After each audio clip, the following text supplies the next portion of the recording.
वही गए वो जमाने जब लड़की को घरवाले साड़ी पहनाना सिखाकर ससुराल भेजा करते थे। अब तो अरे क्या सारा दिन ये सड़ा सा पैजामा पहनकर घुमा करती है।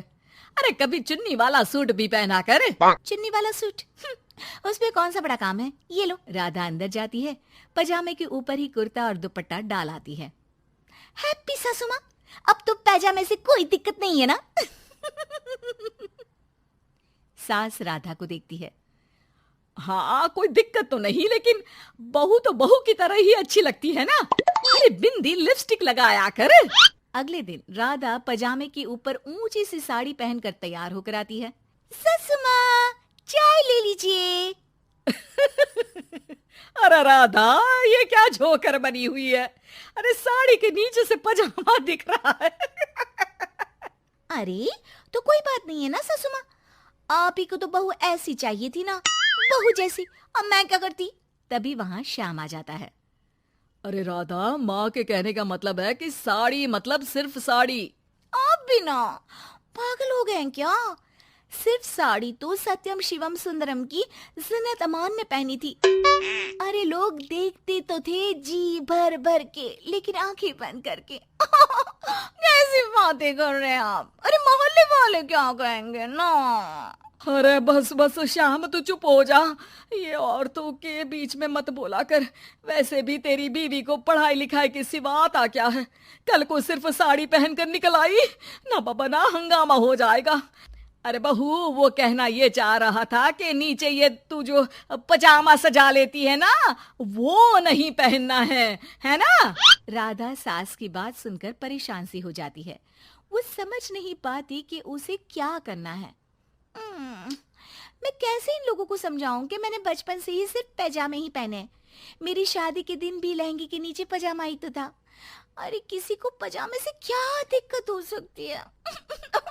क्या करूं मैं। राधा रोने लगती है, जिसे उसका पति देख लेता है। अरे अरे मेरी प्यारी राधा, रो क्यों रही हो। अच्छा चलो, शाम को तुम्हें घुमाने लेकर चलता हूँ, और इतना ही नहीं, मैं तुम्हें शॉपिंग भी करवाऊंगा। राधा ये सुनकर खुश हो जाती है। ओह, आइसक्रीम के साथ शॉपिंग, वाह। मैं भी लिस्ट बना लेती हूँ कि क्या क्या लेना है मुझे। बस फिर क्या था, राधा बैठ जाती है लिस्ट बनाने। माँ देख, तेरी सारी समस्या का मैंने समाधान कर दिया। अरे ऐसा क्या कर दिया, पजामे वाली को छोड़ दिया क्या तूने। अरे कैसी बात कर रही हो माँ, पजामे वाली नहीं, राधा नाम है उसका।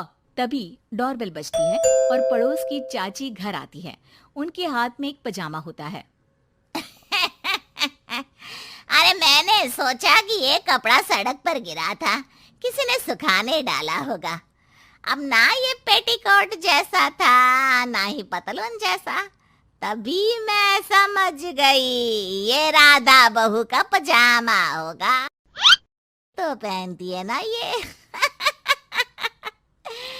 अरे चाहे पार्टी वेयर हो या फिर घर का कपड़ा, तुम्हारे बेटे की शादी के एल्बम देख रही थी, बहू ने तो लहंगे के नीचे भी पजामा पहना था। ठीक है चाची, दे दिया ना पजामा।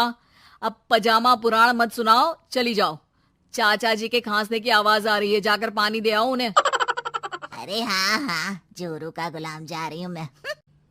चाची के जाने के बाद, अरे अड़ोस पड़ोस वालों को बोलकर क्या फायदा होगा बेटा। अब तो घर मशहूर हो जाना ही है पजामे वाली बहू के नाम से। तभी वहां ससुर आ जाते हैं। अरे वो पीछे वाले घर के शर्मा जी ने तो घर के पोस्टल एड्रेस में यही लिखना शुरू कर दिया है, पजामे वाली बहू के घर के पीछे गली नंबर 7। अरे बस बस, आ गए तुम। दुकान आज जल्दी बंद कर दी। अरे क्या करूं, ये टाइट पैंट पहनकर बैठा नहीं जाता दुकान में।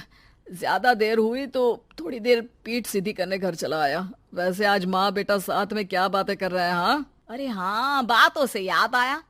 बोल रहा है कि पजामे वाली प्रॉब्लम का सलूशन ढूंढ लाया है। जरा बता दो बेटा, क्या समाधान निकाला है। वो मैं ना माँ आज राधा को शॉपिंग के लिए ले जा रहा हूँ। अरे बेटा क्या बात है, कितनी अच्छी बात है। हाँ माँ, इतना ही नहीं, वो तो पूरी लिस्ट तैयार कर रही है कि वो क्या क्या खरीदेगी। जब इतना खरीदेगी तो कुछ अलग तो पहनेगी ही ना। उधर राधा बाजार जाने के लिए पजामा टी शर्ट पहनकर तैयार हो जाती है। चलिए जी, मुझे काफी सामान लेना है।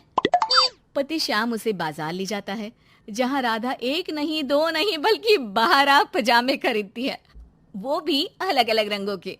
और वो सारे पजामे लेकर घर आ जाती है। अरे आ गई बहू रानी, क्या लेकर आई हो? पिताजी ये देखिए, आपके लिए ये पजामा लेकर आई हूँ, प्योर खादी का है। पैंट लुक में इसे आप दुकान में भी पहनकर जा सकते हैं। और खुद अकेली है? ये 12 पजामे, हर रंग हर प्रिंट के। राधा अपने कमरे में चली जाती है, लेकिन सास सर पर हाथ रखकर बैठ जाती है। हाय रे फूटी किस्मत, भाग्य में साफ सुथरी सजी धजी बहू दिखना लिखाई नहीं है तो क्या किया जा सकता है। अरे बाजार गई भी तो क्या लेकर आई ये सड़े पैजामे। राधा इस बार फिर सास का रोना सुन लेती है। मैं क्या करूं भगवान, साड़ी में डर लगता है कि कहीं फंस कर गिर न जाऊं। माँ जी को पजामे से नफरत है, लेकिन एक अच्छी बहू होने के नाते मैं अपना पहनावा माँ जी के लिए जरूर बदलने की कोशिश करूंगी। हाँ भगवान जी। अगले दिन राधा बिना पजामे वाली साड़ी पहनकर सास के पास खड़ी हो जाती है। हाय रे, सूरज आज कहाँ से निकला है? अरे राधा बहू ने साड़ी पहनी है, वो भी पजामे के बिना। अरे वाह वाह बहू, तू तो राजकुमारी लग रही है। अरे लेकिन एक जगह खड़ी क्यों है? वो माँ जी इसलिए कि मैं गिर सकती हूँ। अरे हाँ जी, हमने तो 4 तल्ले के मकान को एक कर रखा था, ऊपर नीचे सारा घर संभाला था, वो भी साड़ी में। अरे कैसे गिरेगी तू, मैं भी तो देखती हूँ। जा छत से कपड़े लेकर आ। ना माँ जी, मुझसे नहीं होगा, मैं गिर जाऊंगी साड़ी में फंसकर। लेकिन सास नहीं मानती और राधा को साड़ी पहनकर छत पर जाना पड़ता है। लेकिन जैसे ही वो सारे सूखे कपड़े लेकर उतर रही होती है तो सीढ़ियों से गिर जाती है। फिर क्या? ओह, इनको काफी गहरी चोट आई है, लगता नहीं कि... नहीं डॉक्टर साहब, ऐसा मत बोलिए। अरे सारी गलती मेरी है डॉक्टर साहब, मेरी बहू को बचा लीजिए। अरे हाँ, वो बच जाएंगी, लेकिन चोट भरने में देर लगेगी। धीरे धीरे राधा ठीक हो जाती है और एक दिन जब पहली बार वो ठीक होकर कमरे से बाहर निकलती है तो देखती है कि सास ससुर पति सब पैजामे पहनकर खड़े होते हैं। देखा बहू, कैसा लग रहा है ये पैजामा? वैसे बहू सही में ये बड़ा कंफर्टेबल है। हाँ, अरे अब तो इसे पहनकर मैं इतने आराम से दुकान में बैठता हूँ कि कितने ही ग्राहक क्यों ना आ जाए, फटाफट काम होता है। मुझे माफ कर दीजिए माँ जी, मैं साड़ी पहनने की पूरी कोशिश करूंगी। अरे नहीं बहू, मुझे माफ कर दे, तूने घर के लिए मेरे लिए बहुत त्याग किया। बेटा इंसान पहनावे से नहीं बल्कि अपने कुशल व्यवहार से सबका प्यार पाता है। हमें तो अब बस पजामे वाली ही बहू चाहिए।